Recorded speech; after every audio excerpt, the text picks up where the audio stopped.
Let me put you. I'm liking the beard. Thanks, man.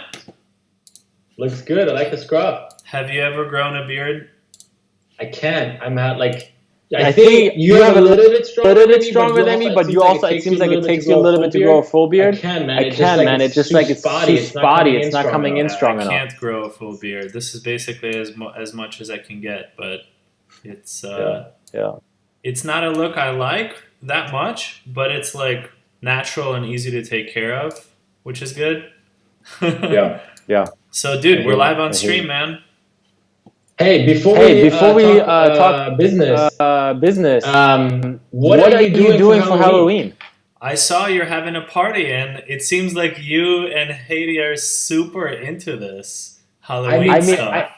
Funny. I was never to Halloween ever. Like, I didn't understand it. I mean, I understood it, but I never got the Halloween bug. And since we have a house, went out and kind of decked it out, and we went all out, and it was fun. Man. It was a really fun party. So fun.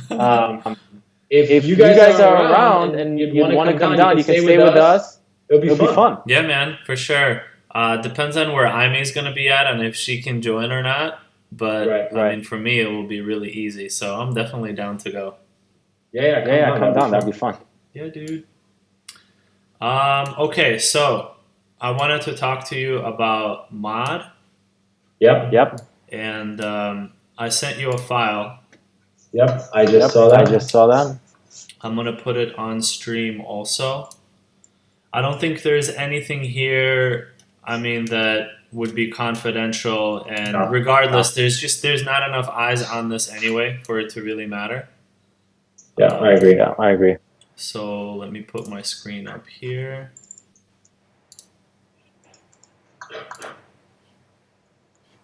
Let me make this bigger.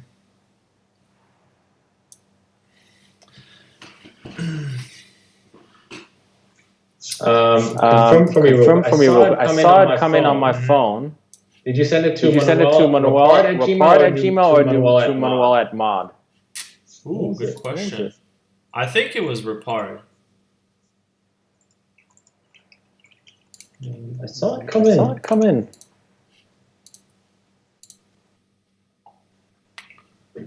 Tripping now? Let me double check here. It went to...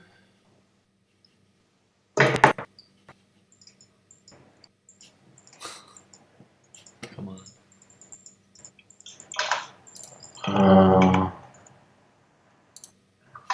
I can't even find it in my search now. Yeah, Manuel Rapard at Gmail. What was the title? There was no title, no subject. Do you mind resending it? It's so odd. I saw the notification on my phone. On my Gmail. I cannot pull it up. Okay, no problem. Odd.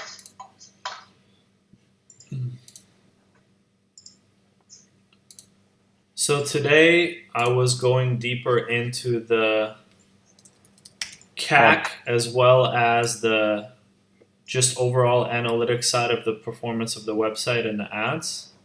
Mm-hmm. And I had some ideas on some key metrics to track. Yeah. And I wanted to go over those with you. So I just resent the file. And if you go to one of the tabs on there, it's the one I'll have up on the stream too.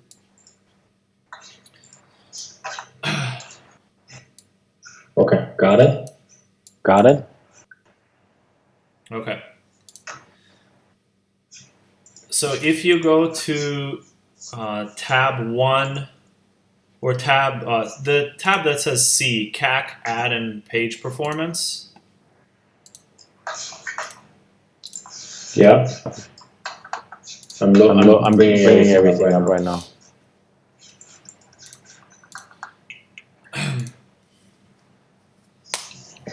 So what I did was I took the information we had from Facebook on ad performance, and then you opened up Modify to me today. and I was able Shopify. to. Shopify. Yeah, Shopify. Yep. I'm saying modify, dude. That's gotta catch on or something. Eventually, we gotta start saying modify for something. I like the way it sounds. But after, by the way, I'm having open. Which tab do you want me to look at? CAC, ad, and page performance, yes, right? yeah. Yep, got it. I'm with you. Okay. So I took the Shopify data with the Facebook data, and I was like, okay, so what are the key things we want to be looking at in terms of like how do we judge, how do we estimate an accurate CAC per ad, how do we estimate performance of the website itself, depending on different variables and everything. So I just got these metrics written down. So if you go through this, some of this is like straight up what we had before.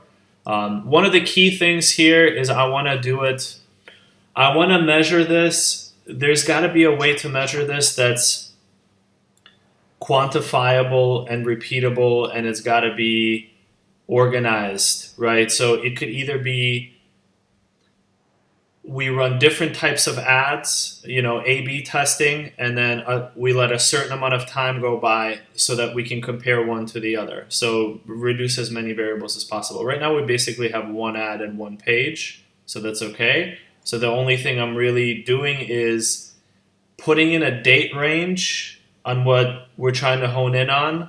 From September 13th to October 13th is what I had used. October 13th is today, and then a month back roughly is when we first started getting sales. So it's been roughly a month, so it lines up really nicely. So all the data you're seeing is for this date range only.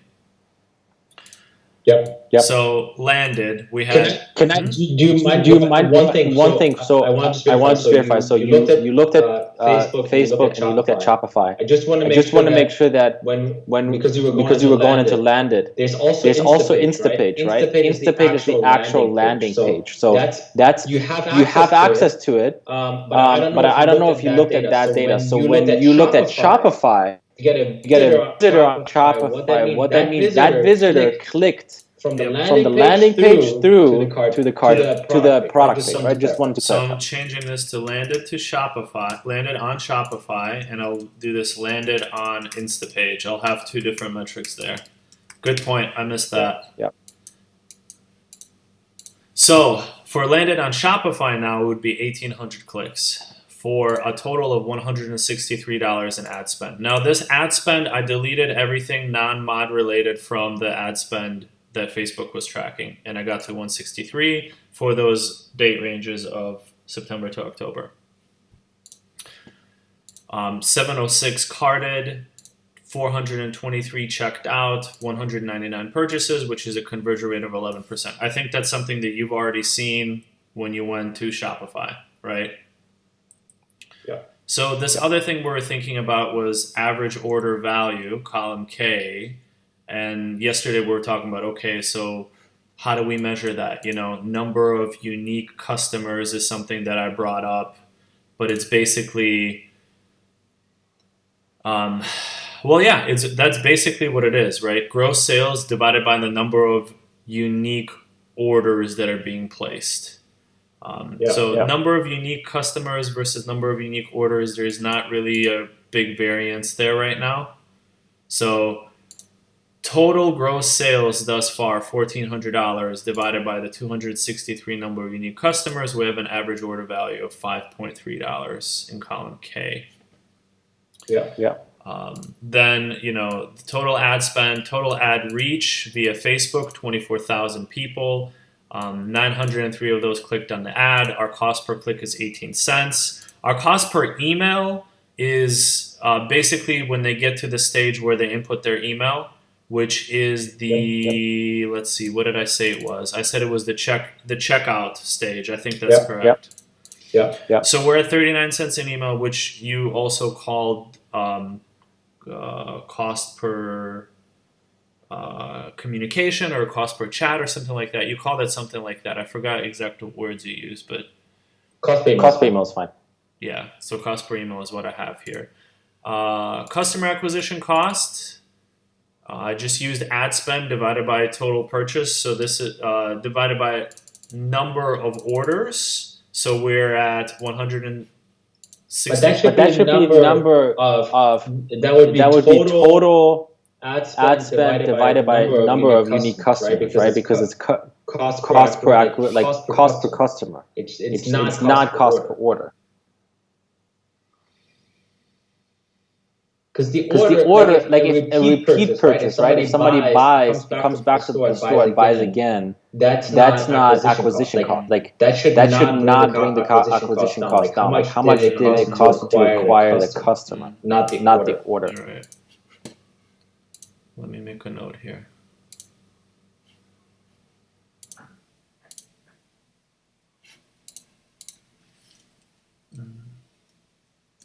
Let's spend over number of unique customers. Okay.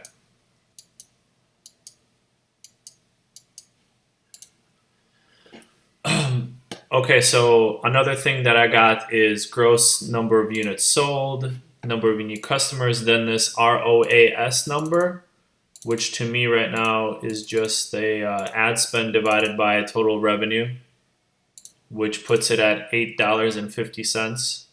So here is return on advertising spend. Usually what you would do, and for us it's almost the same, but you track it. You can actually get that information from Facebook. So it's direct return on ad spend, right? For us, if we have 274 units and 263 unique customers. Now the large majority of that was ad driven, right? But once we get into the stage where there is word of mouth, where we are getting customers not based on ad spend, your calculations will be inflating that number. It will make them look better than they are. Yeah. Right. So I see what you mean. Yeah. At this point, though, because we're just basically on Facebook ads, I think it's fairly accurate, at least at this point. Yeah. This is just a call out for like in the future we can't look at it that way. That totally makes sense. Yeah, once we diversify the advertising, once that gets more complicated, this number is going to be, kind of like that Excel sheet that you sent me, showing how someone else had calculated it with a lot of variables in there. So that makes sense. Yeah. And ROAS usually calculated as a multiplier, multiplier, not actually the dollars. I think you're right. I think I messed that up. Yeah, because it's ad spend over sales, not sales over ad spend. So 8.54 is what we would have. So I mean, you could still think of it in dollars. For every dollar of ad spend, you're getting $8 back out of it. Yeah. So another thing I thought would be interesting to look at is people that purchase multiple sets at the same time, and then people that purchase 3 or more sets at the same time. So I'm calling that double orders and triple orders. That's not people who are repeating. That's people who are buying multiple at once. So I want to isolate this because I think it's just people who are recognizing the value of it and are trying to maximize it while it's available.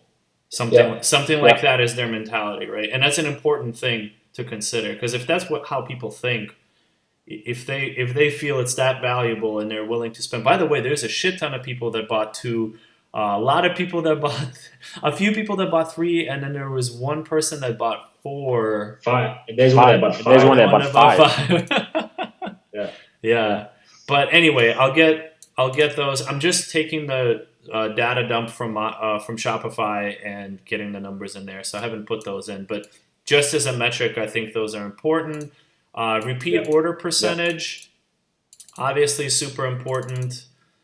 What I did there was, this is just a number that I input just going through the file. There was 20 people who had put in a repeat order sometime after they put in their first order. So not even done on the same day. I don't think there was a single person that ordered another one on the same day. It was always a few days later. So I just kind of went through and counted how many days it was, and that's in column G under number of days between repeat orders. So that's the variance. It goes from 1 day to 17 days, and the average was about, I think, 6 or 7. Is that the average, or it's the average, right? So it's the average, right? Not the mean. The mean. It's the average, not the mean. Yes, correct. Yeah. So average number of days between orders is roughly 6, and repeat order percentage is 7.6%. There's other stuff I want to think about, like percentage of returns, and then I want a metric that measures not just return on ad spend, but net income on ad spend. So that's our profitability on ad spend. Yeah, that's like the golden nugget. Once that one's refined down, like we can actually talk about doing some of the things you were saying with planning for money and when we need investment and everything like that. Dude, a huge value to me from doing this exercise is I got to learn so much about the customers. There is so much you can learn about the customers by just looking at someone's email, honestly. And I don't know if this already exists. It probably does. But there's got to be some kind of AI that just reads emails and identifies keywords in those emails and makes some kind of logical guess with that. Because there's so many emails where people are putting what they like right in their freaking email address. Like, there's valuable info in the email address. There's years, the year they were born, the school that they go to, the things that they like. Like, do you know of something out there, of a service, some algorithm that would, like, you give it email addresses and it's like, here's what your customers are into based on email address? Dude, I have no idea. I never thought about it, but it's so interesting. Yeah, man. I mean, just go through the emails, and you can tell over 90% of our customers are female. Most of them are young ladies. You can just kind of tell by looking at the emails. And what I did, I stalked a little bit more, and I looked up some Facebook profiles of these people. And that I have already installed. We have a service on. This is one of the apps. If you go on to Shopify, and then you go to apps, and let me know if you don't have that access. I don't know what access privileges you have, but you should have apps. And then, give me 1 second, I'm just going to the store. Do you see apps under, like, on the left-hand side navigation? Hold on, I have this screen up on the Twitch video right now, but I'll take a look at it afterwards. So and then just go to customer intelligence, and what it does is it looks up all of the social channels or social platforms that our customers are on, and it ranks it by certain variables. Number of people, their follower counts, their activities, yada, yada, yada. And they just tell you, like, hey, here are the people that you should reach out to as, like, influencers or whatever it is. So it's called customer intelligence. So is it more value in them in terms of their outreach potential, or is it more profiling them, or is it doing both? Both. And then, we're under the free plan, and I think once you start paying, you get way more information too. So it's something to look into if it's... I just turned it on. I didn't have it at RPM West, it's relatively new. It's interesting because I've just been using it sporadically to check, like, hey, is somebody buying it that has a huge follower account? That's what I've been using it for. You know where I can see a potential downside to this? Not downside, but limitation. Is a lot of people don't use the email address. They use multiple email addresses, and some are not linked to any social media at all. Yeah, it's an imperfect tool for sure. It's definitely imperfect. I don't know if it uses email address.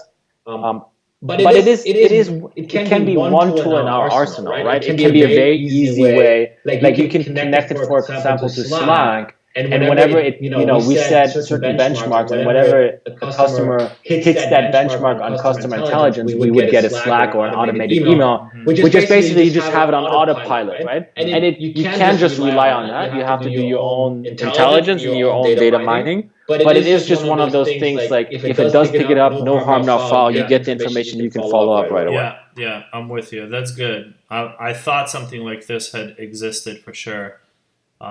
So that's good. But I like what you were saying of using the email addresses to profile and get information about our. Okay, look at this. This is the creeping that I'm going to show you that I did. Go to repeat customer profiling. It's the next tab from the cat. Yeah. I love that. So this is 3 customers whose emails were not tied to a Facebook at all that I was able to find just because they put their actual real names in their emails. And it just so happened that they were repeat purchases of multiple sets. So it's kind of like, these are pretty important people to understand, I think. Yep. So the first customer, you can see the picture there, bought 4 sets. This may be the 5-set person, actually. Maybe I got the number wrong because I was trying to read through it and it was a lot of purchases. And it was done on multiple days, not just one. Her profile picture, you can see, is like her chilling with her dog out in nature. She seemed like hikey, outdoorish, fit. And she was like, I think she had the number 98 in her email, which I would guess she's probably 20 years old or around there. Okay? And then some correlation between that and customer 2 and customer 3 as well is this like sporty, younger in college female. Looks like she had some inspirational quotes in there under her profile. So something that I'm realizing too, which is really interesting, and as soon as there's something about God, dude.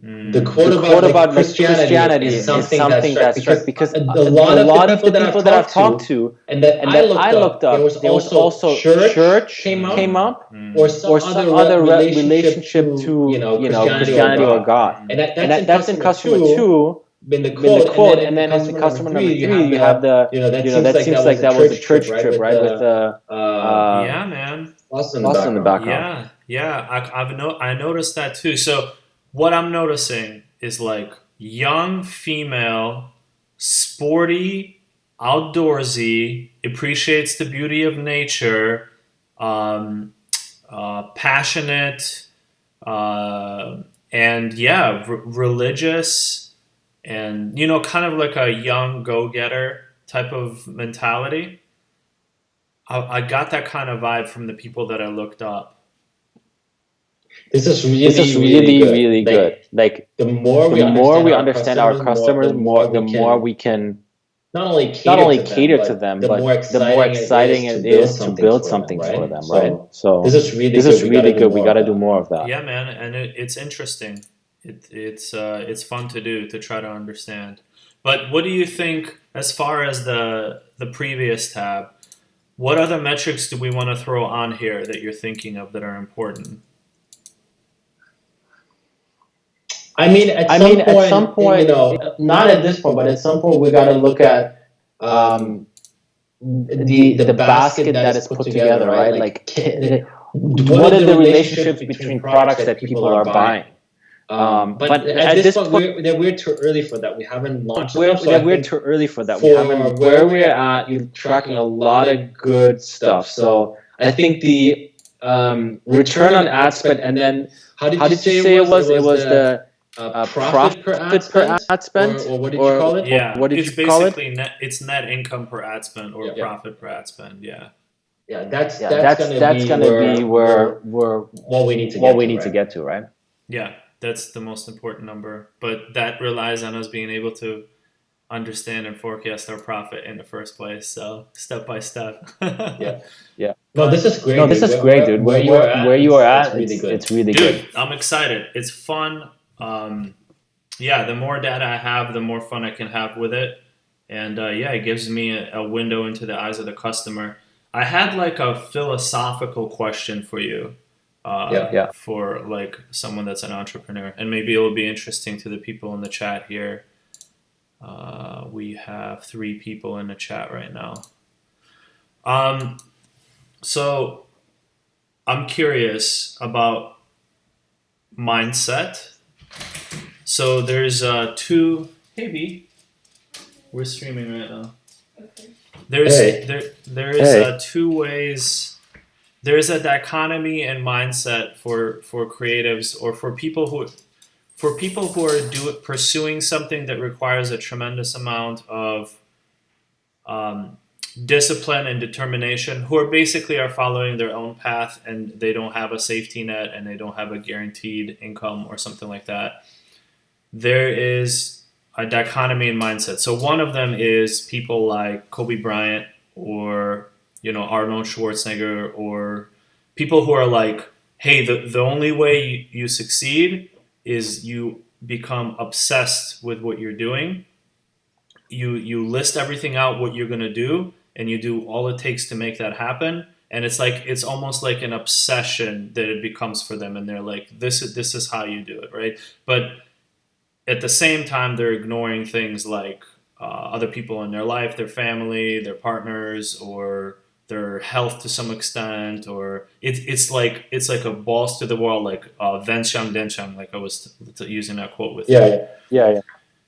But there's at least from like another angle that I've been looking at, this like more spiritual angle, where I told you it's like you play in the forms and then you retreat, you look inward and you understand the big picture, and you don't take it too serious. The key thing is taking it too seriously, right? There's a school of thought where it's like, it's super serious, it's the only thing you do, that's how you make it happen. And then there's another school of thought is like, no, this is like all a game, don't take it too seriously, or else you're gonna burn yourself out or hurt your mental health. And it's like a dichotomy. For me at least, the more I try to think about like the balls to the wall style, the more I feel inspired, and I'm like, yeah, fucking do it all day, like focus. But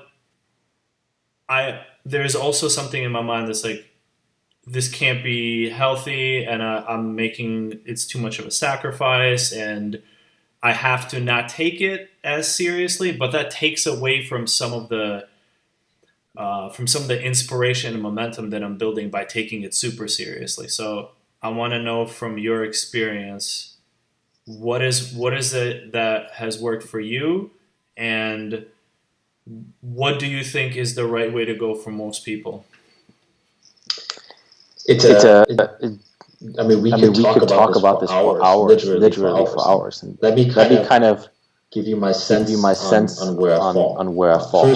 First off, there is no one answer for there's no one answer that can work for everybody. The way that you reach success is defined by what success is to you, right? Success is different things to different people. And then second, every person brings a certain specific set of skills, weaknesses, whatever it is to the plate, right? And so I think everybody has to define this for themselves on how they actually reach their level of success. Not just the level, but their type of success, right? So if you're Kobe Bryant, which I admire and love as a basketball player, right? And I think we all can argue he perfected his craft, just like Michael Jordan, right? I don't know if I would want to be Kobe Bryant. Kobe Bryant lives in. I happen to know a little bit about him because friends live close to him. He's pretty isolated, right? And he's made some missteps in his life, which he openly talks about, like infidelity, He doesn't have a lot of actual friends, right? And so I respect somebody like Kobe Bryant because I certainly have something similar, or I have a certain trait that is similar to that, which is you feel rewarded that if you put everything on the line, you get a result, that was success, that your ability to go to a height, to an altitude where the air is so thin that most people can't breathe. You feel like that is your reward. That shows you what you're made of, right? And a lot of people stray away from that. They're like, fuck, I can't breathe up here, so this is not fun. This is not happiness, right? Somebody like me, and I think you're the same. It's like, no. We pride ourselves. The higher we go, the thinner the air gets, and the more we can withstand that, the more we understand that we're different, right? And what we're made of, and that we're different, right? Now, at least when I talk about me, when I was younger, I was addicted to that. I was addicted to showing to myself, not to the world, but showing to myself that my stamina was greater than the pain. But what do you say then about what success is? Success is as a result, if you're using that deduction, that success has to be painful. And throughout the years, and I'm still working on that for myself. I'm now trying to reach a level of success, and I can tell you what success is to me in a minute. That is not painful, but that is truly enjoyable. And I'm saying. Sometimes going to that altitude where you can't breathe and holding your breath and just going all in. That's enjoyable. But sometimes you just do it to show yourself that you're capable of that, right? And so you have to deduct, and you have to understand when that mentality actually propels you forward, and when that mentality doesn't propel you forward, and where other things would propel you forward much more. I'll give you an example, right? Between you and me, right? Like, I love working with people, but I think that when it comes to, I ran RPM West. I had employees, but I never really had somebody like you that really was helping out in a way that was really moving the needle forward. And then you ask yourself, well, why not? Well, because I decided to be Kobe Bryant. I decided that I was the point, and I was willing to do whatever it fucking takes. I was putting that backpack on whenever it needed to be. And granted, I needed that to grow that business over 5 years. But arguably, if I had removed myself and said, no, what it really means to be successful is to put the right people in place, empower them, and step away and be Phil Jackson rather than Kobe Bryant, right? I can still be passionate about it. I can still give it my all, but in a different way, not so tight, not so singular focused. RPM West would probably be around right now and probably would have blossomed way more, right? So I'm giving you a lot of different nuggets. This is something that I could probably so I said this is something that I could. Long story short is, to me, you have to ask the question: What is true success to you? What does true success look like? And then have a really honest assessment of what your personality is addicted to. And some of your addictions are healthy. Nonetheless, they're addictions. Right? My addiction was to proving to myself what I'm made of all the time. That I was going to build a company no matter what it took. And it took my health, it took some of my, a lot of different things. I mean, I put everything on the line. But those decisions are not always the ones that get you where you need to go. Because life is not a basketball game with 5 players, whether you have a coach, right? Like, it's different. You have customers. You want to learn from them. And so much of entrepreneurship. I think one thing that you've seen in me is, dude, let's just start this, and let's not even worry where it's going to go. I remember earlier conversations are like, I think you were a little. You felt the energy, but what was the Lee. She was super skeptical of me just saying like, let's just go, right? And most people are. Most people are. And I think you even were skeptical of that, but he was like, well, Moral's my friend, he's done it before, nothing really can hurt me anyway, so let's just go. Whatever it took, right? So now I've changed my mentality. And I am now defining success by a path that is much more inclusive, where my decision making is less rigorous, where I allow opportunities to come to me and come to this company that I haven't seen before. I'll give you an example, dude. And I know I'm going in different places here. Give me 1 second. I don't know if you were on the Instagram today, right? But funny thing, right? We're going to designs, right? This design here. I made it earlier. This was like 3 months ago. I was gonna can it. Because I was like, this is not good enough. I just posted a photo today because I was not so tied up about everything. I posted a photo of all of our designs that I've ever made. I said, guys, which one do you like? I think I had nobody would talk about this design because the other ones are yada yada yada. Dude, 8 out of 10 people said that this is their favorite design. So it's a small, tiny example of knowing when focus and when this rigor and when this put all chips in is maybe not the best. Where sometimes you just have to step back and just take it as more of a game, right? Because if I took it at RP West, I probably would have not put this on. So I have one question stemming from everything that you said. Do you have doubts that taking a more passive approach is going to impact the bottom line or impact the success this go around? No, because it's not passive. It's even more active. It's more active. Like passiveness is defined as you just let things come to you, right? You're just sitting there. You don't engage. You don't engage. What I'm now, I probably need to find a term for it. But what I'm now doing is treating it as a game. More as a game. Knowing when it is a game, right? And it's much more often a game to me now than it is this. I don't know what we want to call it. This kind of, as I've heard, this very rigorous, very strict mentality, right? You jumping back and forth, but treating it as a. Why did you close the door? I'm yelling apparently.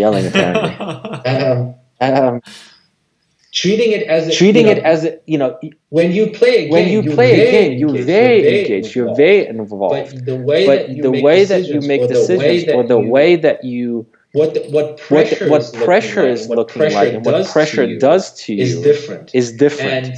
And earlier in my career, I looked at if you don't feel stressed, then you're not pushing hard enough. Right? That was my mentality. I'm not, stressed. I'm not going hard enough.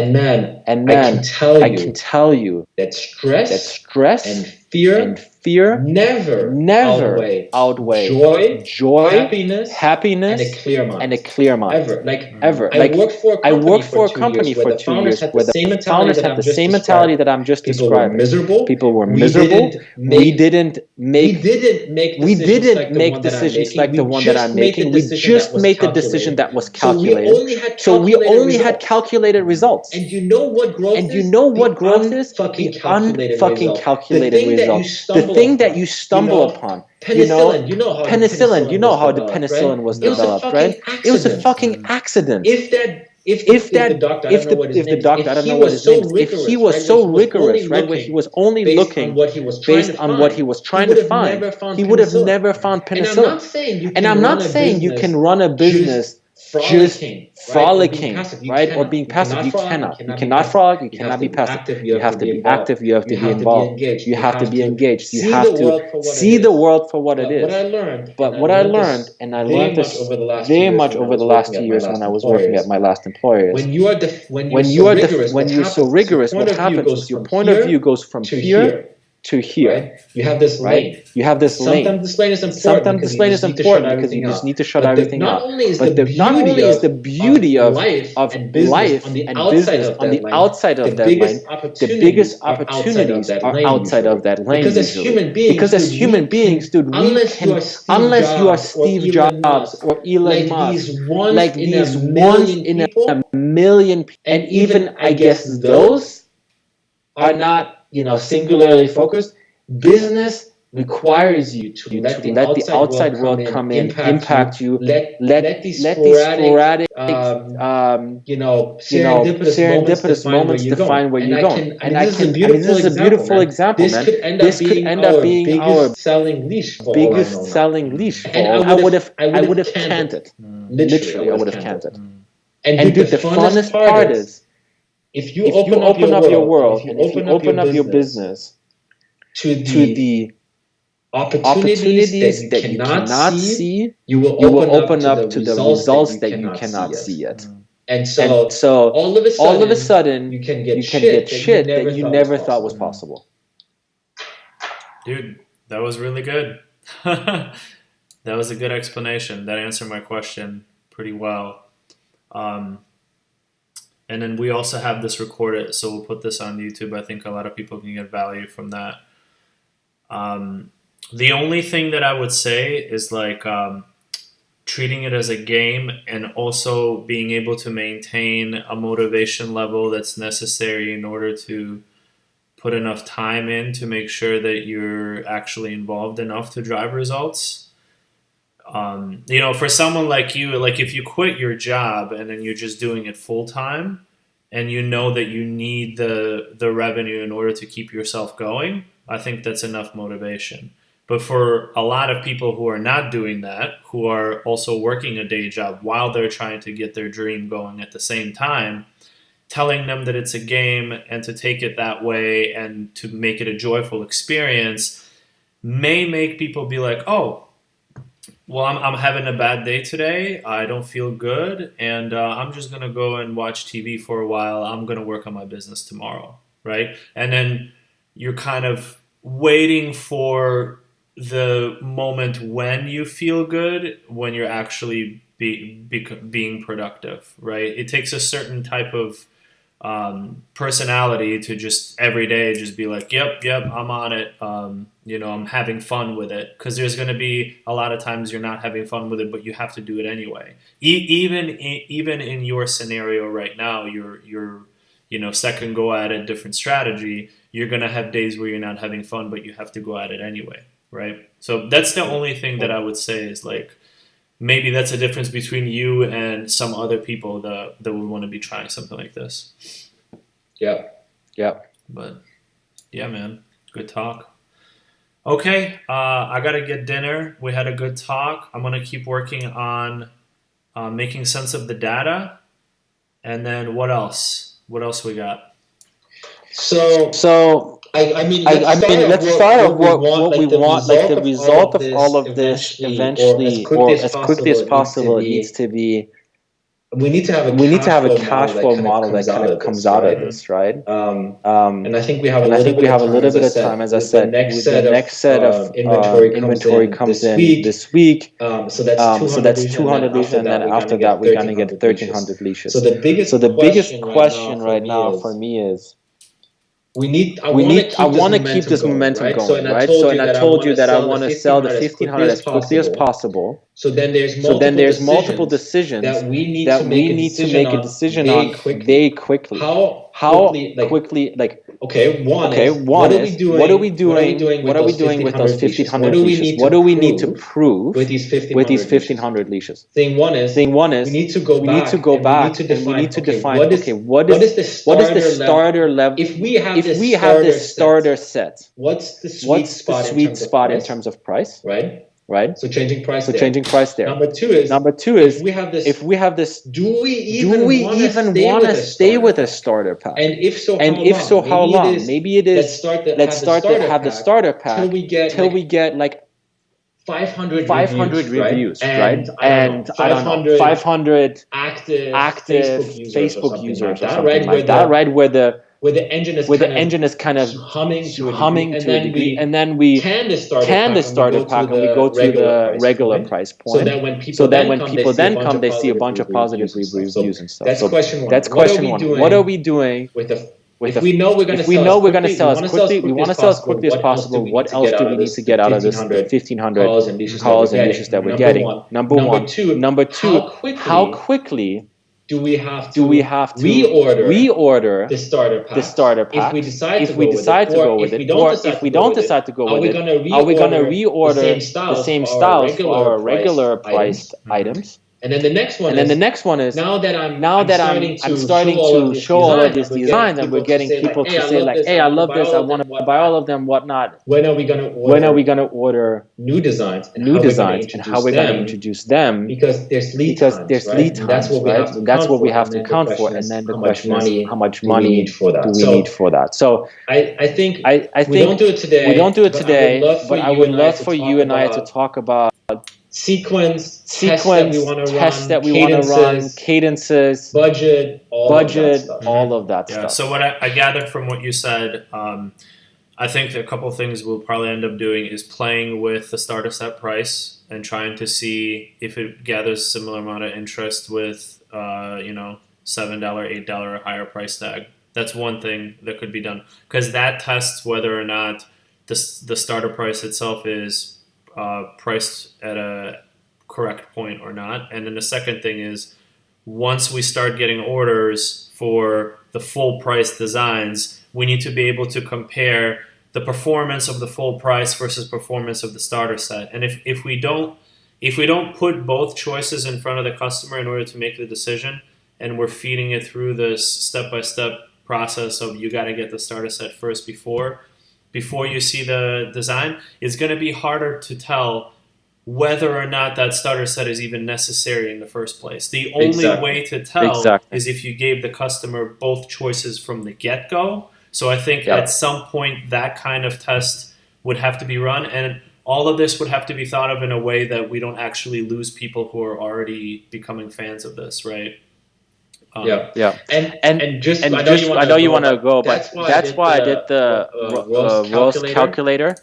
I just calculated based on a pretty like a higher price, and the dynamics change all of a sudden in terms of what you need your ROAS to be on ad spend. So let's not do it today, but let's go through that calculator. And we can talk about that too. So let me know when you have some time. I don't know if it's later today or tomorrow. I'm obviously around. Do you anticipate that this week for you is pretty chill, given that it's your last week? Yeah, it should be pretty chill. No doubt. When are you? By the way, you haven't told them yet, have you? No, I haven't. Nope. I'm waiting for the background check to clear before I do anything. Just to be 100% sure, and then after that, I'll let them know. Okay.